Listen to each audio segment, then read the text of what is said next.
अध्याय 11 नरसिंह सरस्वती अवतार। श्री सिद्धमुनींनी नामधारकास नरसिंह सरस्वती स्वामी महाराजांच्या जन्माची सुरस कथा सांगितली। करंजपूर सध्याचे कारंजे ग्राम या गावी अंबा नावाची एक विप्रकन्या आपल्या माता पित्यासह राहत असे।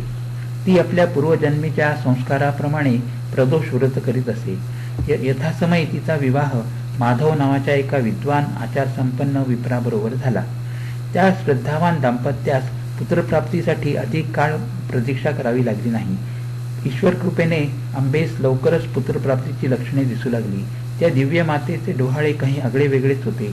ती दत्तात्रयांच्या उपासनेत सदैव मग्न असे आणि इतर वेळी तत्वज्ञानाच्या गोष्टी सांगे। या शुभ संस्कारांनी परिपूर्ण अशा अंबेने यथाकाली एका शुभ मुहूर्तावर एका दिव्य बालकास जन्म दिला। जन्मताच या शिशूने ओंकाराचा उच्चार केला। बालक वाढू लागला, परंतु तो अन्य काहीच बोलत नसे। त्या सच्छील मातापित्यास बालक मुका असल्यासारखे वाटले, परंतु व्रतबंध करण्यास योग्य वय होताच त्या अजाण बालकाने पित्यास खुणेने सांगितले की मौंजी बंधन झाल्यावर तो बोलू लागेल। त्या कथनानुसार नरसिंहाचा व्रतबंध होताच तो वेद उच्चारण करू लागला। ते पाहून सर्वांना आश्चर्य वाटले। माता पित्यास आनंदाचे भरते आले। सर्व लोक म्हणू लागले की हा असामान्य बालक एक दैवी अवतार आहे। ज्याप्रमाणे सूर्योदय होताच अंधकार दूर होण्यास क्षणभराचाही विलंब लागत नाही, त्याचप्रमाणे तो बालक मातेजवळ जाऊन भिक्षा मागताच तिन्ही वेदांच्या ऋचा तो उच्च स्वरात म्हणू लागला। नंतर त्या बटूने मातेस आपणास संन्यास घेण्याची परवानगी द्यावी अशी विनंती केली। ती ऐकताच ती माता मुक्त मूर्छितच झाली। शुद्धीवर आल्यानंतर ती म्हणाली, अरे बालका, संन्यास घेण्याचा एक क्रम असतो। प्रथम ब्रह्मचर्य आश्रम, नंतर गृहस्थाश्रम, नंतर वानप्रस्थ आश्रम आणि अंतिम संन्यास आश्रम असता। हा क्रम सोडून तू एकदम संन्यास आश्रम घेऊ नकोस असा म्हणतोस, हे योग्य नाही। अशा प्रकारे नरसिंह अवतारो नाम 11वा अध्याय संपन्न झाला। हरिओम। अध्याय 12 संन्यास दीक्षा ग्रहणम। तो दिव्य बटू मातेस सांगू लागला, हे माते, परब्रह्माचे ज्ञान प्राप्तीसाठी संन्यास दीक्षा ग्रहण करायची असते। वैराग्यासाठी ब्रह्मचर्य आश्रम, गृहस्थाश्रम असा कोणताच क्रम नसतो। येथे आळस करायचा नसतो। हे माते, तू मला या संधीपासून दूर का करतेस? मनुष्याचे जीवन हे आकाशात चमकणाऱ्या विजेप्रमाणे क्षणभंगूर आहे। केव्हा मृत्यू येऊन या देहावर झडप घालेल हे सांगता येत नाही। गेलेले आयुष्य पुन्हा मिळू शकत नाही, तेव्हा केव्हा काय घडेल हे सांगता येत नाही। यासाठी या सन्मार्गात मला विघ्न आणू नकोस असे म्हणून नरसिंहाने आपला उजवा हात मातेच्या मस्तकावर ठेवला आणि आश्चर्य असे की त्या मातेला पूर्वजन्माची स्मृती झाली। ती माता म्हणू लागली, अरे पुत्रा श्रीपादा, तू आम्हास एक पुत्र झाल्यानंतर जा। त्यावेळी तो बटू म्हणाला, तुझी इच्छा पूर्ण होईल। तुम्हास पुत्रप्राप्ती झाल्यानंतर मी संन्यास घेईन। याप्रमाणे बालक नरसिंह 1.5 वर्षापर्यंत घरीच राहिला। या काळात त्याच्याकडे अनेक विद्यार्थी वेदसंपन्न झाले।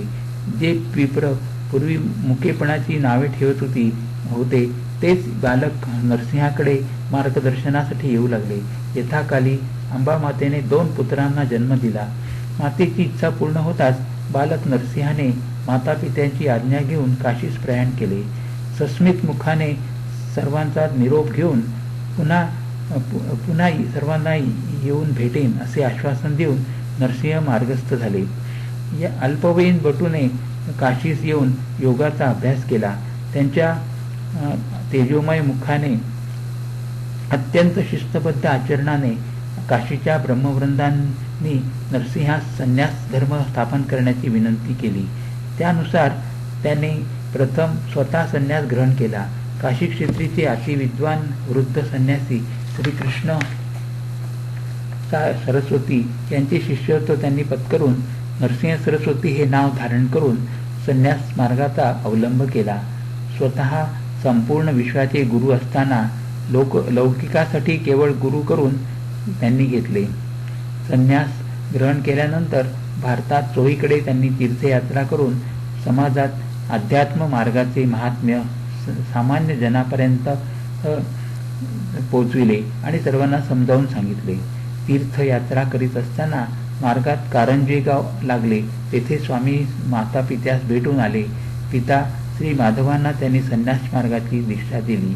अशा प्रकारे संन्यास दीक्षा ग्रहणम अध्याय संपन्न झाला. हरिओम तत्सत. हरिओम तत्सत. अध्याय 13 विप्रशूल हरणम.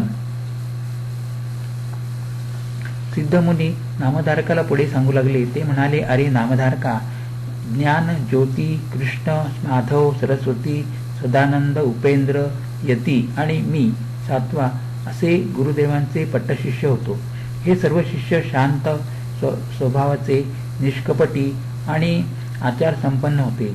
या सर्व शिष्य समुदायासमवेत गुरुदेव आपली जन्मभूमी कारंजे ग्रामी आले होते. तेथे माता पित्यास वंदन करून एक दोन दिवस ते राहिले. गावातील सर्व लोकांनी मोठ्या श्रद्धाभावाने आपापल्या घरी त्यांना बोलावून त्यांची पाद्यपूजा केली. गुरुदेवांनी मोठ्या आनंदाने सर्व भक्तांना मोक्षप्राप्तीचा शुभ आशीर्वाद दिला. विश्वरूप गुरुदेव सर्वांना मातेप्रमाणे प्रेमळ वाटत. परंतु आपल्या भगिनीस मात्र गुरुदेव म्हणाले, तू दंपती भेद केलास. एकदा तू गोमातेस लाथ मारलीस. या पापाचे फलस्वरूप तुझा पती तुझा त्याग करील आणि तू कुष्ठरोगाने पीडित होशील. गुरुदेवांचे हे वचन ऐकून ती भगिनी अत्यंत दुःखी झाली आणि वारंवार त्यांच्या चरणी नतमस्तक होऊन या संकटातून रक्षण करण्यासाठी आर्तस्वरात प्रार्थना करू लागली. त्यावेळी गुरुदेव म्हणाले, वृद्धापकाळी तुझे पती संन्यासी होतील. त्याच वेळी तुला कुष्ठरोग होईल, परंतु त्याची मी शांती करेन. स्त्रियांना पती हाच परमेश्वर असतो. त्यांची सेवा केल्यानेच त्यांना उत्तम गती प्राप्त होते. असा उपदेश करून गुरुदेव आपल्या शिष्य परिवारासह अतिपावन अशा गोदावरीच्या तीरावर आले. येथे त्यांना अनेक शिष्य लाभले. सर्वांना ज्ञानामृत पाजवून सम्यक ज्ञानाची शिकवणूक देऊन त्यांना शोकरहित केले. एके दिवशी ते सर्व गोदावरी नदीवर स्नानाला गेले असताना त्यांना एक विप्र आपल्या पोटास मोठा दगड बांधून गोदावरीच्या पाण्यात आत्महत्या करणार असल्याचे दिसले. गुरुदेवांनी आपल्या शिष्याकरवी त्या विप्रास बोलावून घेतले आणि आत्महत्या करण्याचे कारण विचारले. तो ब्राह्मण म्हणाला, मी असह्य अशा पोटशूलाने पीडित आहे. पूर्वीच्या काळी जे कुकर्म केले त्याचे फलस्वरूप हे दुःख मला प्राप्त झाले आहे. पुण्य गाठीशी नसल्याने मी भूमीला भारभूत झालो आहे. म्हणून शेवटचा उपाय समजून मी आत्महत्या करीत होतो. परमपूज्य गुरुदेव म्हणाले, तू आत्महत्या करू नकोस. मी तुला औषध देतो. आत्महत्या करणे महापाप आहे. त्याच वेळी तेथे एक विप्र आला. त्याचे नाव होते सायनदेव. त्याने गुरुदेवांना मोठ्या श्रद्धाभावाने नमस्कार केला आणि म्हणाला, गुरुदेव, मी कांचीवासी ब्राह्मण आहे. गुरुदेवांनी त्याचा नमस्कार स्वीकार करून म्हटले, अरे सायनदेवा, हा ब्राह्मण उपाशी आहे, याला जीव घाल. सायनदेव म्हणाला, गुरुदेव, हा पोटशूलाने पीडित आहे आणि अन्नवैरी झाला आहे. जेवणाने ह्याचे काही बरे वाईट झाले तर त्याचा दोष मला लागेल. गुरुदेव म्हणाले, त्याला नुसते तू आपूप दे. सायनदेवाने गुरुदेवांना आपल्या शिष्यांसह त्याचे घरी भिक्षा करण्यासाठी येण्याची प्रार्थना केली. गुरुदेवांनी ती मान्य केली. गुरुदेव घरी येताच त्यांच्या चरणकमलांची मोठ्या श्रद्धाभावाने पूजा केली आणि सर्वांना सुग्रास असे भोजन दिले. गुरुदेवांच्या कृपाप्रसादाने त्या विप्राची पोटशूलाची व्याधीपासून पूर्णपणे मुक्तता झाली. सर्वांना अत्यंत आनंद झाला. सायनदेव गुरुदेवांचे एक आवडते शिष्य झाले. अशा प्रकारे विप्रशूल हरणम नाम अध्याय 13 संपन्न झाला. हरिओम. अध्याय 14 सायनदेवो वरप्रदानम. सायनदेव गुरुदेवांना म्हणाले, गुरुमाऊली, यवन राजा मला मारून टाकील अशी मला भीती वाटते आहे. आज त्याने मला बोलावले आहे. गुरुदेव म्हणाले, अरे सायनदेवा, तू घाबरू नकोस. तू त्वरित राजास भेटण्यास जा. तो तुझा सन्मान करूनच परत पाठवील. असे बोलून त्यांनी सायनदेवाच्या मस्तकावर आपला हात वरदहस्त ठेवला. तो आशीर्वाद घेऊन सायनदेव राजदरबारी गेले. त्यांना पाहताच यवन राजा अत्यंत घाबरून मृतप्रायच झाला. नंतर शुद्धीवर आल्यानंतर त्याने सायनदेवाचा मोठा गौरव करून मानवस्त्र अर्पण करून त्यास पाठवून दिले. सायनदेव पुन्हा गुरुदेवांच्या भेटीसाठी आले. त्यावेळी त्यास वंशवृद्धी आणि निजभक्तीचा आशीर्वाद देऊन पुन्हा भेटू असे आश्वासन देऊन गुरुदेवांनी पुढील यात्रेसाठी शिष्यांना पाठविले. स्वतः मात्र गुप्त झाले. त्यांनी सर्वत्र निवृत्ती दर्शविली. अशा प्रकारे सायनदेव वरा प्रदानम आख्यान अध्याय 14 संपन्न झाला. अध्याय 15 तीर्थयात्रा निरूपण. परमपूज्य गुरुदेव आपल्या शिष्यांना म्हणाले, बाळांनो, सर्व तीर्थे क्षेत्राची यात्रा करून अंती श्रीशैल्य पर्वतावर या. तेथेच आपण सर्व पुन्हा भेटू. शिष्य म्हणाले, गुरुदेव, सर्व तीर्थे तुमच्या चरणी समावलेली असताना आपण आम्हास दूर का पाठवित आहात? गुरुदेवांनी शिष्यांना तीर्थयात्रेचे महात्म्य समजावून सांगितले आणि खेद सोडून तीर्थयात्रेस निघण्याची आज्ञा केली. गुरुदेवांची आज्ञा शिरसावंद्य मानून शिष्यांनी गुरुदेवांना कोणकोणत्या तीर्थक्षेत्री जावे असा प्रश्न केला. त्यावेळी गुरुदेव म्हणाले, 7 पुर्या, 4 धाम, 12 ज्योतिर्लिंग या पवित्र क्षेत्रांच्या दर्शनाने समस्त पापांचे क्षालन होते आणि पुण्याची प्राप्ती होते. तीर्थाच्या स्थानी आपापल्या अधिकारानुसार क्षौर करावे, तसेच श्राद्धादी कर्म आचरावीत. असे केले असता तुमचे कल्याण होईल. जितकी तीर्थे तुम्ही श्रद्धाभावाने भक्तिभावाने जाल तितके कच्छ फल मिळून पूर्वज तुमचे मुक्त होतील. नदीच्या संगमात स्नान केल्याने उत्तम पुण्याची प्राप्ती होते. ग्रीष्म ऋतू गेल्यावर नदीच्या तीर्थधामास विटाळ येतो. स्वधर्माने 8 मासापर्यंत यात्रा करा. नंतर 4 महिने एका ठिकाणी वास्तव्य करा.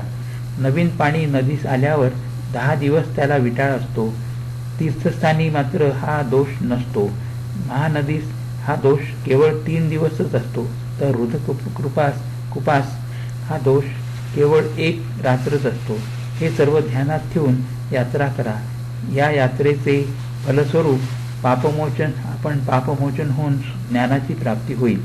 बहुधान्य नामक वर्ष येताच मी आपणास श्रीशैल्यावर भेटेन. असे सांगून श्री गुरुदेवांनी सर्वांना आशीर्वाद दिला आणि स्वयं निघून गेले. अशा प्रकारे तीर्थयात्रा निरूपण नावाचा 15वा अध्याय संपन्न झाला. हरिओम.